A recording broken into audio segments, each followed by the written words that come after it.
नमस्कार दोस्तों, रेलवे की पाठशाला में आपका स्वागत है। दोस्तों यहाँ पर 3-4 अपडेट आए हुए हैं आरआरसी लेवल 1 भर्ती 2019 के। चलिए सबके बारे में एक एक करके देख लेते हैं। सबसे पहला अपडेट दोस्तों आ रहा है सेंट्रल रेलवे की तरफ से। सेंट्रल रेलवे ने दोस्तों यहाँ पर नोटिस डाला है डॉक्यूमेंट वेरिफिकेशन रिगार्डिंग।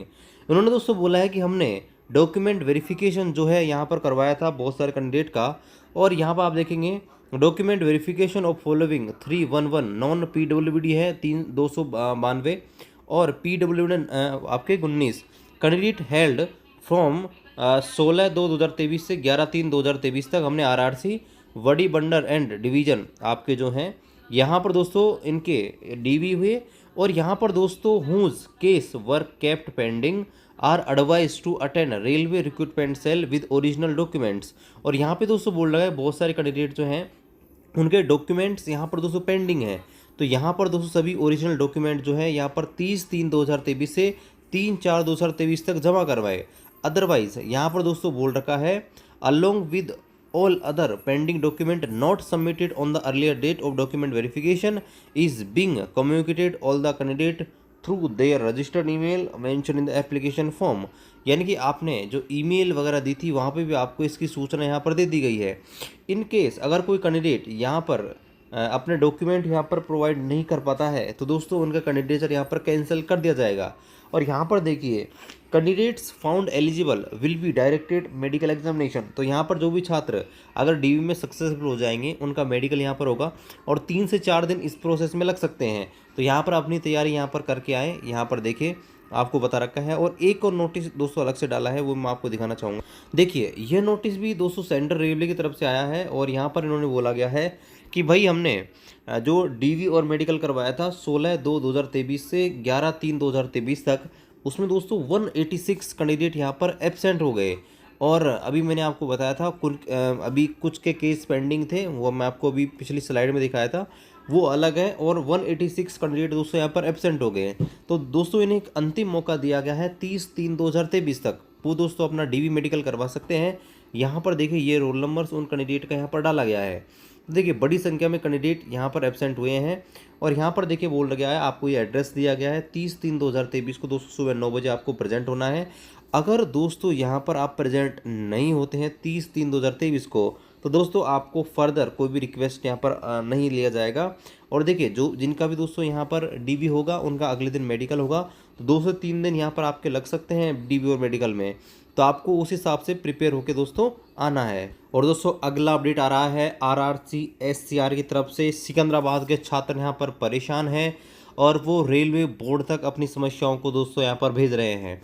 देखिए समस्या क्या है वो मैं आपको यहाँ पर बता दूँ। देखिए समस्या ये थी कि जब यहाँ पर नोटिफिकेशन निकला था उसके अंदर B2 एंड C1 की पोस्ट यहाँ पर थी, लेकिन रेलवे ने क्या किया कि बाद में यहाँ पर नोटिस डाला और उसमें पोस्टों को यहाँ पर ख़त्म कर दिया कई जगह।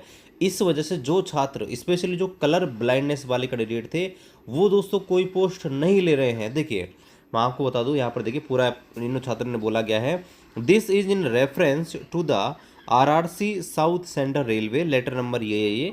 तो ये आरआरसी सिकंदराबाद का जो लेटर नंबर ये है जो कि 23/3/2023 को आया था। Cancellation of candidature in recruitment of railway group D to all the application who fall under B2 and medical standard. तो आपका जो रेफरेंस था जो डाला गया था जिसमें आपने बताया था कि भाई B2 and below medical standard वालों को कोई पोस्ट नहीं दी जा रही है as per original advertisement number. तो आपका 23/2/2019 को जो ओरिजिनल आपका एडवर्टाइजमेंट आया था आरआरसी का, जहाँ पे दोस्तों B2 एंड बिलो के लिए यहाँ पे पोस्ट थी for colour vision and deficiency person, जिसमें आपके कलर विजन वालों को फ़ायदा होता था, which was reduced further to vacancy as per document issued subject to redistribution of vacancy. और यहाँ पर आप देख सकते हैं इन्होंने 29 दिसंबर 2022 को एक नोटिस डाला और उसमें वैकेंसी को री डिस्ट्रीब्यूट कर दिया। और इससे क्या हुआ, यहाँ पर दोस्तों जो लोअर मेडिकल स्टैंडर्ड के छात्र थे उनको यहाँ पर नुकसान हुआ। Applicant were called for PET, जो यहाँ पर कैंडिडेट थे उनको पीईटी के लिए बुलाया गया, मेडिकल के लिए 1:1 में यहाँ पर बुलाया गया। और यहाँ पर बोला गया है in this regard I have would like to draw the kind attention to the honourable ministry of railway. तो यहाँ पर दोस्तों सभी छात्र यहाँ पर मिनिस्ट्री ऑफ रेलवे से दरख्वास्त कर रहे हैं, गुजारिश कर रहे हैं टूवर्ड दिस डिस्क्रिमिनेशन, जो ये भेदभाव हो रहा है उसके regarding colour vision deficiency person, जो यहाँ पर कलर विजन वाले हैं उनको सबसे बड़ी दिक्कत हो रही है। Post falling under B2 and C1 are the post that can be given to those people. और ये यहाँ पर बोल रहे हैं कि भाई जो B2 एंड C1 की पोस्ट है वो हमको ही दी जाए। भाई जो जिनको हायर मेडिकल स्टैंडर्ड मिला है A2 A3 B1 उनको तो आप पोस्ट दो, उन्हें हमें कोई दिक्कत नहीं है, लेकिन आप उन्हीं की कैटेगरी में उनको पोस्ट दो ताकि हमको भी पोस्ट यहाँ पर मिल सके। और यहाँ पर बोल रखा है why these vacant seat of B2 and C1 are not being given to these candidate and being given to person with higher medical standard. और यहाँ पर देखिए बोल रखा है कि भाई आप उनको पोस्ट क्यों नहीं दे रहे हो, हायर मेडिकल स्टैंडर्ड वालों को अच्छी पोस्ट दीजिए और हम जो लोअर मेडिकल स्टैंडर्ड है उनको लोअर पोस्ट दे दीजिए। और यहाँ पर ये कैंडिडेट बोल रहे हैं being given to person with higher medical standard, person with higher medical standard have option to get post falling under A2 and B1। तो आप उनको A2 and B1 की पोस्ट दे दीजिए। और यहाँ पर इनके तीन सबसे बड़ी क्वेरी हैं, why candidature of all B2 and C1 candidate will be cancel. B2 and C1 medical standard वाले छात्रों का कैंडिडेचर क्यों कैंसिल किया गया। If there are post available for B2 and C1, क्या B2 एंड C1 की कोई पोस्ट अवेलेबल है। If it is mean if is this mean Ministry of Railway does not want to recruit people with B2 and C1 medical category. क्या इसका मतलब ये है कि भाई रेलवे जो है B2 and C1 medical category के छात्रों को जॉब देना नहीं चाहती।